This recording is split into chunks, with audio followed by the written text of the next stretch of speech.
자, 안녕하세요. 도함TV입니다. 자, 오늘 제가 준비한 미국 뉴스는요, 총 3가지인데, 일단 첫 번째, 페이스북의 3가지 악재, 그리고 두 번째, 글로벌 파운드리스, 나스닥 상해장 신청, 세 번째, 마이크로소프트의 윈도우 11 공식 출시, 이렇게 3가지 준비했습니다. 자, 일단 첫 번째, 페이스북의 악재에 대해서 한번 살펴볼 건데, 자, 첫 번째 악재. 사용자가 약 35억 명에 이르는 전 세계 대표 SNS인 페이스북, 인스타, 왓츠앱, 이게 6시간 동안이나 중단되는 그런 초유의 상태가 발생을 했죠. 저는 뭐 페이스북, 인스타 안 써서 모르겠지만 쓰시는 분들은 뭐 아마 느꼈을 것 같네요. 요 페이스북, 인스타, 왓츠앱, 와, 이게 세 개 합쳐서 35억 명. 35억 명이면 저희 전 세계 2명 중에 1명꼴로는 쓴다는 얘긴데, 와, 이게 숫자로 보니까 이게 엄청나게 느껴지네요. 이렇게 중단 사태가 일어났고, 전문가들이 얘기하기에는 이게 해킹이 아닌 내부 서버의 문제인 것 같다, 이렇게 말을 했고, CNBC 방송, 미국의 그 주요 뉴스 방송이죠. 이번 목통 사태에 대해서 하루 동안 8천만 명이 이용하지 못했던 2008년 이후 최악이라며 사태의 심각성을 전했고, 페이스북 아이디를 이용한 접속이 안되면서 온라인 쇼핑몰 이용도 불가능했고, 스마트 TV 그리고 가정용 온도 조절기 이런 것도 사용할 수 없었다. 이런 것도 이제 페이스북과 관련이 있는지는 잘 몰랐네. 많은 사업자와 자영업자들은 매출 타격을 입었다. 자, 마크 저커버그 페이스북 CEO죠. 접속 중단에 대해 사과를 하면서 소중히 여기는 사람들과 연결하기 위해 여러분이 얼마나 우리 서비스에 의존하는지 알고 있다, 이렇게 밝혔습니다. 이게 사과인지는 모르겠는데, 역시나 우리 페이스북이 대단하다, 이 말로밖에는 들리진 않네요. 뭐 어쨌든 이렇게 사과를 하면서 이제 재가동하고 있다는 거. 페이스북의 두 번째 악재입니다. 내부를 고봤자 프랜시스 하우젠, 요 사람이 페이스북, 인스타그램이 청소년 정신건강에 유해한 영향을 준다는 연구 결과를 수차례 손에 쥐고도 페이스북이 이를 숨겼다. 어린이용 인스타그램을 출시를 추진해왔다, 이렇게 폭로를 했습니다. 이 사람 참 당당해요. 역시 미국이라서 그런가? 뭐 미국 이렇게 뉴스에 나오면서 본인 얼굴을 보여주면서 페이스북이 이런 나쁜 행동, 좋지 않은 행동을 하고 있다, 이렇게 당당하게 폭로를 했습니다. 페이스북 측은 하우젠의 주장은 사실이 아니다, 이렇게 반박을 했고, 하우젠은 페이스북을 거짓 정보 제공 혐의로 미국 증권거래위원회에 고발 조치를 했고, 현지 시간이 5일 미국 의회 청문회에도 출석할 예정이라고 합니다. 요게 이제 앞으로 뭐 어떻게 될지는 지켜봐야 될 것 같고, SNS 서비스인 인스타그램과 왓츠앱의 매각을 강제한 미국 정부의 반독점 소송을 기각해달라 법원에 요청을 했습니다. 통신에서 말하기를 페이스북이 미국 연방거래위원회 FTC는 페이스북을 불법적인 독점 기업으로 낙인 찍는 데 있어 타당하고 사실적인 근거를 제시하지 못했다, 법원에 이 같은 청원을 제출했습니다. 페이스북에 반독점 소송을 했던 그 사건을 정리를 해보자면, 일단 2020년 12월 이때 FTC는 미국 46개 주 법무장관과 함께 12월 페이스북을 상대로 반독점 소송을 냈지만 법원에서 기각되었고, 그리고 21년 6월 이때도 마찬가지로 페이스북 상대로 반독점 소송을 했지만 뭐 법원에서는 독점에 대한 어떤 정확한 근거가 없다, 정확한 어떤 증거가 없다라는 이유로 또 소송을 기각을 했죠. 그리고 21년 8월, 최근이죠, 가장 최근, 이때 페이스북이 독점적 지위를 남용하고 있다는 주장을 또 보강해 가면서 다시 소송을 제기했는데, 이때는 페이스북이 계열 서비스인 인스타그램과 왓츠앱을 매각하라는 명령을 내줄 것을 법원 측에 요청을 했습니다. 야, 이거 엄청 강력하죠. 인스타그램과 왓츠앱을 매각하라는 것은. FTC에서 말하는 이 소송의 근거가 뭐냐, 크게 따지고 보면 한 두 가지 정도가 있는데, 여기서 FTC는 페이스북이 12년 이래 월간 활성 사용자 수 MAU라고 하죠, 요게 65% 이상을 점유하면서 SNS 시장을 강력하게 지배하고 있다, 주장을 하고, SNS는 이 독점력을 가지고 개인 프라이버시를 침해하고 이용자의 데이터를 착취하고 있다, 이렇게 말을 하고 있습니다.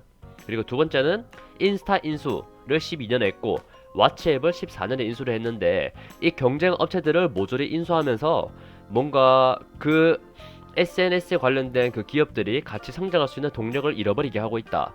모두 다 그냥 큰 기업이 작은 기업들을 모두 인수하면서 오직 혼자만 잘 나가기 위한 어떤 독점을 하고 있다, 이렇게 말을 하고 있습니다. 이 두 가지가 가장 큰 소송의 근거고, 그렇다면 페이스북의 반박은 무엇이냐? 자, 페이스북에 재소송을 하기로 한 FTC의 표결은 리나칸 FTC 위원장이 참여했기 때문에 효력이 없다. 리나칸 알만한 사람들은 알 거예요. 이분이 누구냐면 자, 이분입니다. 미국 연방거래위원회 위원장. 21년 6월부터 장을 맡고 있고 그 전에도 굉장히 유명했어요. 빅테크 기업 어떤 방독점 소송을 하면서 반독점적인 부분에 대해 뭔가 크게 아주 집중적으로 연구하고 있는 그런 분이죠. 이분이 이제 참여를 했다는 이유로 효력이 없다고 했는데 칸 위원장이 컬럼비아대 로스쿨 교수 시절부터 빅테크 기업을 비판해온 전력에 비추어 볼 때 공정성이 의심된다. 그러니까 이 사람은 원래 빅테크 기업에 대해서 애초에 안 좋은 감정을 가지고 있는 사람이지 않냐. 그러니까 이 결정에서 빠져달라 이렇게 신청을 했지만 FC는 이를 거부했고 3대2로 재소송을 의결했다는 이유에서입니다. 자, 이게 3대2 이 숫자가 무슨 의미냐면 FTC 위원은 한 5명 정도가 있는데 여기서 위원장을 포함해서 5명이죠. 그래서 과반수를 넘어가면은 의결이 통과가 되는데 그 사람은 애초에 안 좋은 감정 가진 사람이니까 당연히 거기에 대해서 빅테크 기업에 대해서 반독점 소송을 할 것이고 당연히 통과될 것 아니냐 이런 말이죠. 그래서 3대2로 재소송 의결됐다는 이유고 FTC가 과거 페이스북의 인스타, 왓츠앱 인수를 승인해 놓고 이제 와서 이 회사들을 매각하라는 것은 법적인 근거가 없다. 웃긴 게 FTC가 옛날에 페이스북, 인스타그램과 왓츠앱 인수를 승인을 했는데 이제 와서 매각해라.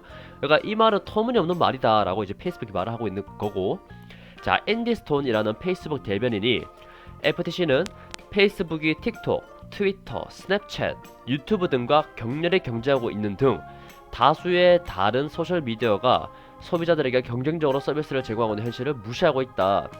애초에 그런 지혜는 존재하지 않기 때문에 FTC는 페이스북의 독점적 지위를 누리고 있다는 것을 확실히 주장할 수 없다.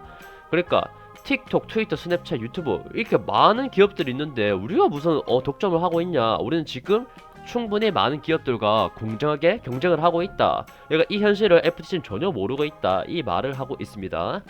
자, 이렇게 세 가지 악재가 한 번에 겹치면서 지금 현재 페이스북이 엄청나게 떨어졌죠. 지금 2021년 초반부터 쭉쭉쭉 상장해 오던 페이스북이 와, 이게 하루 만에 마이너스 4.89%가 빠졌어요. 와. 이렇게 큰 기업 중에 하나인 페이스북이 이 정도가 떨어질 줄은 다들 상상도 못했을 건데 어쨌든 이런 사건들이 앞으로 무마될지 어떻게 될지 한번 살펴봐야 될 부분인 것 같고, 페이스북을 투자하고 있는 사람들은 이 부분에 대해서 좀 집중적으로 한번 알아봐야 될 것 같습니다.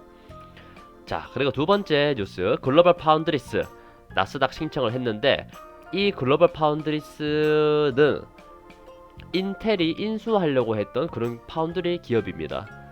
최근에 어떤 CPU 시장이나 그런 게 좋지 않죠. 그러려고 하고 있고, 그러면서 글로벌 파운드리스를 인수하면서 성장을 하려고 했는데 글로벌 파운드리스가 나스닥 신청을 해버렸죠. 자, 이 기업이 어떤 기업인지 한번 살펴보면은, 자, 이게 파운드리 시장 점유율입니다. TSMC가 시장 점유율 58%, 압도적이죠. 그리고 2위가 우리나라의 아주 자랑인 삼성전자가 14% 차지하고 있고, 그리고 대만인 UMC가 7%, 그리고 미국의 글로벌 파운드리즈가 6%, 중국의 SMIC가 5%, 그러니까 파운드리 시장 점유율 4위를 차지하고 있는, 그것도 나름 큰 기업이죠. 글로벌 파운드리스. 글로벌 파운드리스의 뒤에 누가 있냐? 바로 전세계 13위 국부펀드인 UAE 무바달라가 있습니다. 무바달라. 국부펀드에서 가장 자산이 많은 1위 국부펀드는 노르웨이. 노르웨이 1조 1867억 달러, 세계 최대 국부펀드. 와, 이게 다른 국부펀드와 비교하면 엄청난 수준이죠. 카타르 2952억 달러, 쿠웨이트 5337억 달러, 사우디가 3200억 달러, 그리고 UAE가 아부다비, 무바달라, 두바이 이렇게 세 가지로 나눠져 있는데, 요거 다 합친 수준과 좀 비슷할라나? 1억?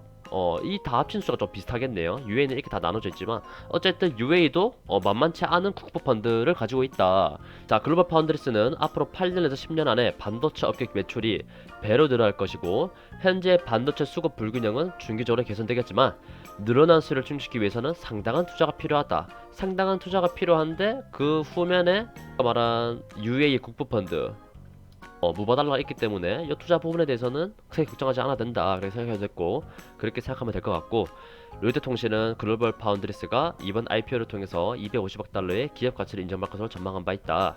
로이터는 한때 인텔의 인수들이 나오기도 했는데 글로벌 파운드리스가 IPO 신청을 하면서 잠재적인 합병을 원하지 않는다라고 이제 신호를 보낸 거라고 생각할 수 있죠. 글로벌 파운드리스는 미국과 독일, 싱가포르 등의 공장에서 암드, 퀄컴, 브로드컴 등 주문한 반도체를 생산하고 있다. 이렇게 말을 하고 있죠. 현재 미국의 파운드리 기업이 아까 말했던 글로벌 파운드리스 이 기업밖에 없는데 여기에 이제 뛰어들려고 했던 인텔이 또 있죠. 대만, TSMC 뭐 등등 파운드리는 대부분 TSMC 대만이 가지고 있고 미국은 현재 파운드리 업체가 이제 전 세계의 규모로 따지고 보면 크지 않기 때문에 현재 바이든 미국 대통령도 강력하게 말을 했죠. 우리 미국의 어떤 파운드리의 어떤 사업 규모를 최대한 확장시킬 것이다. 이러면서 파운드리 업체가 미국의 파운드리 업체가 앞으로 크게 성장할 것이다 라고 생각해 볼 수 있죠. 정부가 개입한다는 것은 그 해당되는 기업들이 성장 가능성이 굉장히 높죠. 첫 번째 뉴스입니다. 마이크로소프트가 윈도우 11을 이제 공식으로 출시했는데 마소가 5일 한국을 포함한 전세계 190개 이상 국가에서 윈도우 11을 선보였다. 신규 PC는 물론 하드웨어 최소 사양을 충족하는 윈도우 10 기반 PC에서 무료 업그레이드 통해서 사용 가능하다. 이 윈도우 11에서 윈도우 10과 이제 약간 차별성을 두는 부분은 이제 작업 표준에 있는 협업 플랫폼 팀즈라는 게 있는데 이게 윈도우나 안드로이드, iOS 등 어떤 기기나 플랫폼 관계없이 채팅, 음성, 영상 통화 등이 모두 가능하게 만들어 놓은 거죠. 이제 코로나 시대 살면서 많은 사람들이 이런 비대면 서비스가 굉장히 중요하다는 걸 다들 느꼈을 거예요. 그거를 이제 강력하게 밀고 있는 게 이제 팀즈라는 거고, 스토어를 통해서는 좋아하는 앱과 영화, 드라마 등 엔터테인먼트 콘텐츠를 쉽고 폭넓게 즐길 수 있다. 디즈니 플러스, 줌과 같은 새로운 앱도 사용할 수 있다라고 전했고, 아마존 인텔과의 협업으로 PC에서도 안드로이드 앱을 활용할 수 있게 될 예정이다. 요즘 이게 좀 추세죠. 안드로이드, iOS 뭐 등등 여러가지 플랫폼을 한 번에 사용할 수 있게 하는 게 요즘 대세인 것 같아요. 애플이나 뭐 마소나. 그리고 윈도우 11의 멀티태스킹 경험, 업무, 게임 등의 작업 효율성을 높여줄 예정이다. 마소의 어떤 인터페이스를 간단히 살펴보자면 이렇게 생겼네요.